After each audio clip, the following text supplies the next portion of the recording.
नमस्कार साथियों, Suryanagari unique law classes के यूट्यूब चैनल पर मैं डॉक्टर उर्मिला राठी आपका हार्दिक स्वागत अभिनंदन करती हूँ। बात करें राजस्थान एडीजे वालों, एसआरए में टोटल 4 क्वेश्चन आने वाले हैं आप लोगों के पास, और एमपी एडीजे का एग्जाम कभी भी आ सकता है और वहाँ पर भी आपके एसआरए पक्का आएगा। साथ ही साथ बात करें यूपी जुडिशरी की, तो वहाँ पर भी एसआरए आपके पास आएगा। इसके अलावा कौन सी वैकेंसी आ रही है आरचेस की, कब? अगले साल। तो अभी चल रहा है अपना, जब ये वीडियो बन रहा है नवंबर 2024, तो ऑब्वियसली 2025 में आएगी वैकेंसी।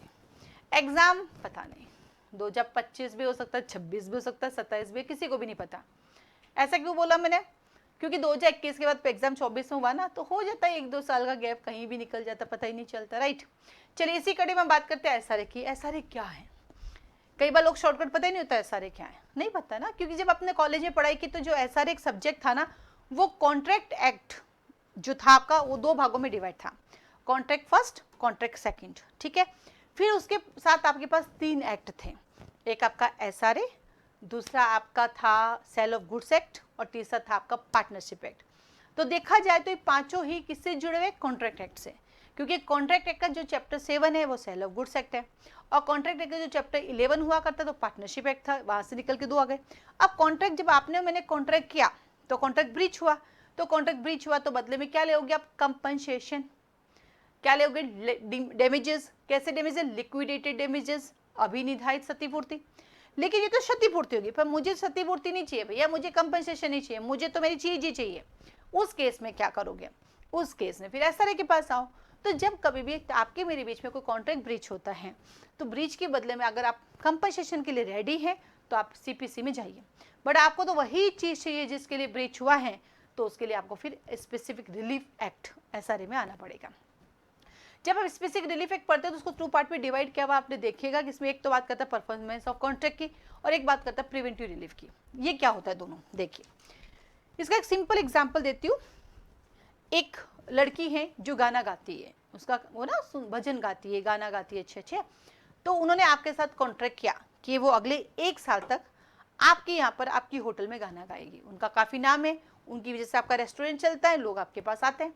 तो उन्होंने क्या कहा कि भैया अगले 1 साल तक मैं आपके यहाँ गाना गाऊंगी, ठीक है, और आपको इतना पैसा मिलेगा। कितना? आपको 1 साल का पैसा दे देंगे, 1 लाख रुपए एग्जाम्पल। इतने में सुबह उसको मिली, उसने कहा मेरे होटल में गाना गाइए, मैं आपको उस साल के 2 लाख रुपए दूंगी। तो आदमी डगमगाएगा कि अरे हाँ बात तो सही है। तो उसने आके कहा कि मैं आपके यहाँ गाना नहीं गाऊंगी, तो ये क्या किया? Breach of contract. तो क्या मैं उसे जबरदस्ती कर सकती हूँ मेरे यहाँ गाना गाना? नहीं, क्योंकि that is a personal qualification, और जो चीज पर्सनल क्वालिफिकेशन होती है उसके लिए आप किसी को बाउंड नहीं कर सकते। चलो भाई कैंसिल हो गया। लेकिन स्पेसिफिक रिलीफ कहता है कि चलो भाई हम स्पेसिफिक परफॉर्मेंस नहीं करा सकते, लेकिन I have a other relief that is a preventive. तुम 1 साल मेरे यहाँ गाना नहीं गा सकती, तो तुम इस 1 साल में कहीं और भी गाना नहीं गाओगी। ये क्या है? एक इंजंक्शन है। ये कौन सा इंजेक्शन है? ये प्रोहिबिटरी इंजेक्शन है। इसका मतलब स्टे, जिसको हम लोकल लैंग्वेज स्टे बोलते हैं, जो कि सीपीसी ऑर्डर 39 टेम्पररी इंजेक्शन है। ये 4 प्रकार के होते हैं। Temporary injection, CPC order 39। फिर आता परपेचुअल इंजेक्शन, परमानेंटली आप ये काम नहीं कर सकते जीवन में। फिर आता मैंडेटरी, आपको करना ही पड़ेगा, आप डिनाई नहीं कर सकते। और चौथा आता आपका प्रोहिबिटरी, आप यहाँ नहीं तो कहीं और भी नहीं। इसलिए तो हर कोई धोखा देके भाग जाएगा ना भैया। मैं मेरी जोधपुर के अंदर एक जनता सीट हूँ, मैं आप आइएगा कभी, वहाँ का फास्ट फूड खा लो या रोटी सब कुछ, एवरीथिंग इज आपका पॉकेट के अकॉर्डिंग भी है, क्वांटिटी भी अच्छी है, टेस्ट में बेस्ट है, मैं वहीं जाती हूँ। तो वहाँ पे जो भैया पहले पिज्ज़ा बनाते तो वहाँ से चेंज करके किसी और में चले गए। क्यों? क्योंकि कॉन्ट्रैक्ट खत्म हो गए, चले गए। अगर कॉन्ट्रैक्ट होता तब तक नहीं गए, वो हमेशा मिलते थे, लेकिन जब तक उनका कॉन्ट्रैक्ट था वो नहीं गए। लेकिन कॉन्ट्रैक्ट नहीं तो वो क्या करते? प्रोहिबिटेड कर देते कि आप मेरे यहाँ खाना नहीं बना सकते, तो किसी और के यहाँ भी नहीं। जैसे उनका कॉन्ट्रैक्ट खत्म हुआ वो दूसरी जगह चले गए जहाँ उनको ज़्यादा पैसे दिखे। तो क्या किया? उनके वो प्रिवेंटिव नहीं लगा। क्यों नहीं लगा? क्योंकि उनका कॉन्ट्रैक्ट खत्म हो चुका था। तो जो पर्सनल क्वालिफिकेशन है वहाँ पे हम परफॉर्मेंस तो नहीं करा सकते, जबरदस्ती आपको मेरे घर पे खाना बनाने के लिए नहीं लगा सकती, लेकिन मैं कहीं और जाने से आपको रोक सकती हूँ।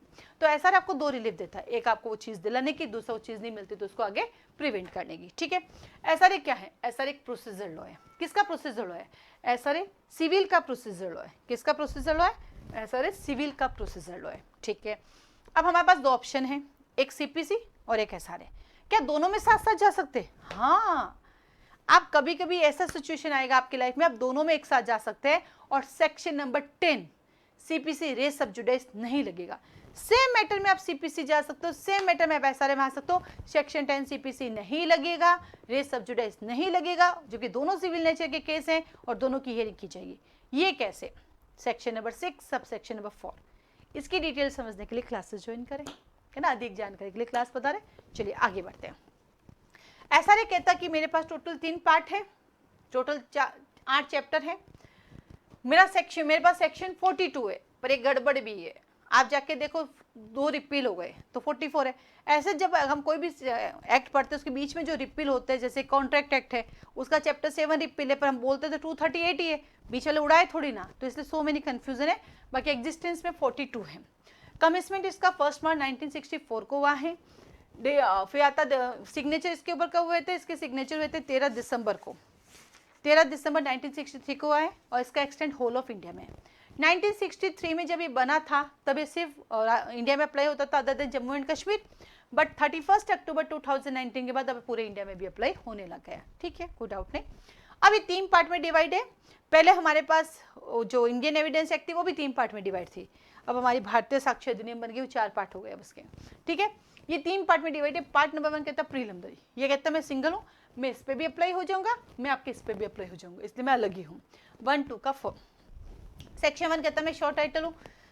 सेक्शन 2 कहता है मैं आपका डेफिनेशन क्लोज हूँ। सेक्शन 3 कहता है सेविंग्स तो पैरेलल चलूंगा, मैं कॉन्ट्रैक्ट एक्ट में पैरेलल चलूंगा, मैं रजिस्ट्रेशन के दूर रखूंगा। और सेक्शन 4 ही हमारा प्री प्लस मेन का क्वेश्चन है कि भैया ये एसआरए सिर्फ सिविल एक्ट पे अप्लाई होगा, क्रिमिनल मैटर पे अप्लाई नहीं होगा।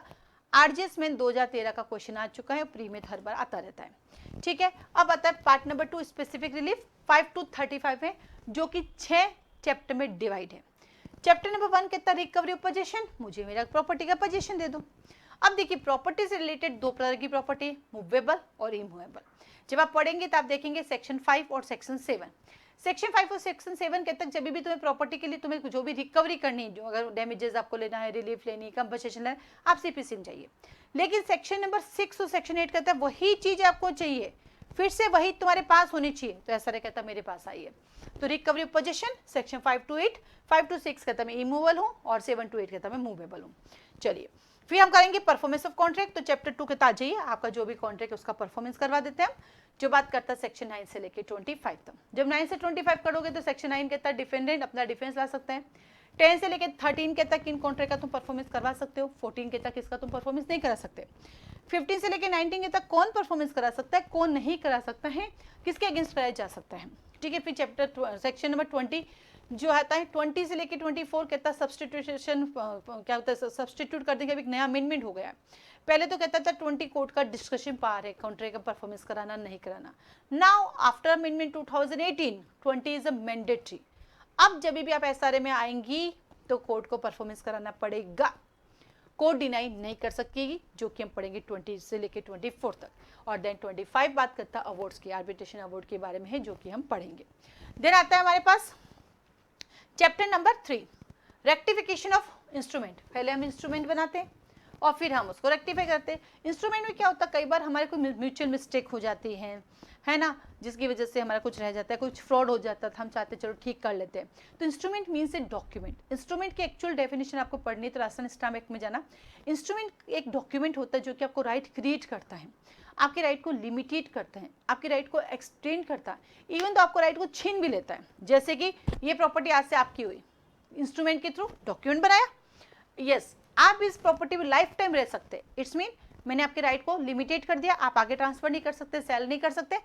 आज से मैं अपने बेटे को जायदाद से निकालती हूँ लिखकर, ये भी क्या इंस्ट्रूमेंट है। तो इंस्ट्रूमेंट राइट क्रिएट भी करती है, इंस्ट्रूमेंट राइट एक्सटिंग्विश भी करती है, इंस्ट्रूमेंट राइट लिमिटेड भी करती है और आपसे वेव भी कर लेती है। तो उसमें कुछ म्यूचुअल मिस्टेक हो जाती है, फ्रॉड हो जाता है, हम उसको ठीक करके आगे चल सकते हैं। तो चैप्टर नंबर 3 कहता है आपके पास रेक्टिफिकेशन ऑफ इंस्ट्रूमेंट सेक्शन 26।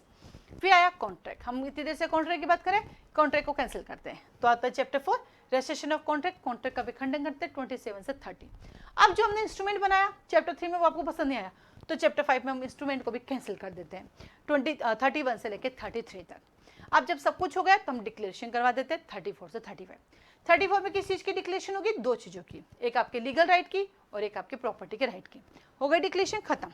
ये डिक्लेरेशन कैसी होती है, ये राइट इन पर्सोना होती है, जो भी पार्टीज होती है पार्टी पे ही डिक्लेरेशन अप्लाई होती है, सब पे अप्लाई नहीं होती है।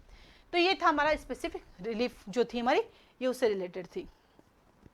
अब चलते हैं हम आगे, हम बात करते हैं यहाँ पे प्रिवेंटिव रिलीफ की। प्रिवेंटिव रिलीफ को हमने दो भागों में बांट रखा है, चैप्टर 7 और चैप्टर 8। चैप्टर 7 के अंदर जनरली आपको प्रिवेंटिव रिलीफ दो तरह से मिलेगा, एक टेम्पररी इंजेक्शन, एक परपेचुअल। आइए आज मैं आपको चारों के एग्जाम्पल बताती हूँ, temporary, perpetual, mandatory and prohibitory. आ जाइए, एक एग्जाम्पल, चारों क्लियर। ये आपका घर है सुंदर सा, ये मेरा प्लॉट है, मैं भी अपना घर बनाने वाली हूँ, यहाँ मैं बालकोनी बाहर निकाल रही हूँ, ठीक है। आप स्टे लेके आएंगे, ये बालकोनी नहीं बननी चाहिए। मैंने कहा क्यों नहीं बननी चाहिए, ये मेरी जमीन है, बनेगी। तो अब बन गई तो कौन हटाएगा। तो एक बार बालकोनी बनने से पहले मैं कह रही हूँ मेरी जमीन, आप कहते प्रूफ करो, लेकिन उससे पहले आप क्या करोगे, टेम्पररी इंजेक्शन लाओगे कि जब तक कि आपका राइट प्रूफ नहीं हो जाता आप इसको नहीं बना सकते। तो लाते ना अपने स्टे, ये बालकोनी नहीं बनेगी। नंबर 2, फाइनली डिसाइड हुआ कि इस गली के अंदर 30 फुट रोड छूटेगी, इसलिए आप यहाँ से बाहर नहीं आ सकते। That is a perpetual injection, ये जगह छोड़नी पड़ेगी, कोई भी यहाँ पे अपना घर नहीं बना सकता। क्या कहा, ये जगह छोड़नी पड़ेगी, कोई भी अपना घर नहीं बना सकता, परमानेंटली मना कर दिया। यहाँ कोई बालकोनी बाहर नहीं निकलेगी, परमानेंटली बना, क्योंकि ये राइट है ही नहीं आपका बाहर निकालने का। That is a perpetual injection, ठीक है। तीसरा, यहाँ ये मेरा घर है, आप घर बनाने वाली, मैं बाहर गई हुई थी, मैं दिल्ली गई हुई थी 4 महीने के लिए कोई ट्रेनिंग में, वापस आई, तब तक आपने बालकोनी बना ली। अब क्या करूँ, अब मैं भागी भागी कोर्ट के पास जाऊंगी, अपने घर का कागज लेके नक्शा वक्शा दिखाऊंगी पूरी गली का, पूरी कॉलोनी का, और मैंडेटरी इंजेक्शन, बनी हुई खिड़की को तोड़ी जाए। तो क्या हुआ, तो खिड़की बनने से पहले रोक दी, टेम्पररी इंजेक्शन। परमानेंटली खिड़की कभी नहीं बनेगी, परपेचुअल इंजेक्शन। बनी हुई खिड़की को तोड़ना ही पड़ेगा, that is a mandatory, act करना ही पड़ेगा, इट्स ए ड्यूटी। हटाइए इसको, क्योंकि ये आपके इस कागज में नहीं। याद है दिल्ली के अंदर करप्शन से रिलेटेड एक बिल्डिंग टूटी थी पूरी की पूरी, याद है, ये था मैंडेटरी इंजेक्शन। और देन प्रोहिबिटरी इंजेक्शन नंबर 4 कहता है कि जिसका परफॉर्मेंस नहीं हो सकता तो क्या कर सकते हैं, गाना गाने वाला बताया था, पढ़ाने वाला मैंने आपको बताया था, खाना बनाने वाला बताया था, कि जिसका परफॉर्मेंस नहीं कर सकते लेकिन वो उस टाइम ड्यूरेशन में जो हमारे बीच कॉन्ट्रैक्ट हुआ कहीं और भी नहीं जा सकता, ठीक है। तो ये आ गया हमारा। हाँ, तो पहला इंजेक्शन जनरली 36 से 37 और देन परपेचुअल इंजेक्शन जो पढ़ेंगे 38 से 42। जब आप एसआरए पढ़ते हो ना बेटा, तो एसआरए में क्या हुआ था, ये दो चीज़ें आपके सामने रखते हैं कि हम सिर्फ उन्हीं चीज़ों का परफॉर्मेंस कराएंगे जिनके लिए मार्केट में वो चीज़ दोबारा अवेलेबल नहीं है, या जिनका डैमेजेस हम तय नहीं कर सकते। जैसे कि मान लीजिए आपके पास एक सुंदर सी ये रिंग है, ये रिंग जो है आपकी परदादी जी ने आपको दी, मैंने पहनने के लिए सुबह को दी, सुबह एक फंक्शन में पहन के गई, सबने इस रिंग के पीछे भी जो आओ कितनी सुंदर रिंग है, कितनी सुंदर रिंग है। अब सुबह की नीयत खराब हो गई, वो वापस आ गई थी, मैडम सॉरी आपकी अंगूठी तो मेरे से गुम हो गई, आप पैसे ले लीजिए। तो मेरे को समझ में आ गए क्योंकि because this is a unique, और उसकी नीयत खराब हो गई। मैंने कहा नो सुबह, वो मेरे दादी पर दादी जी की निशानी है, वो मैं आपको नहीं दे सकती और मैं पैसे नहीं ले सकती, मुझे वो चीज़ ही चाहिए, मुझे वो चीज़ ही चाहिए। इसका मतलब ऐसे तो मार्केट में इसका वैल्यू है, आराम से मुझे गोल्ड मिल जाएगा, मैं दोबारा बना सकती हूँ, पैसे सब कुछ है, लेकिन इसमें हम इस नुकसान को तय नहीं कर सकते क्योंकि इसमें मेरी दादी पर दादी जी की यादें हैं।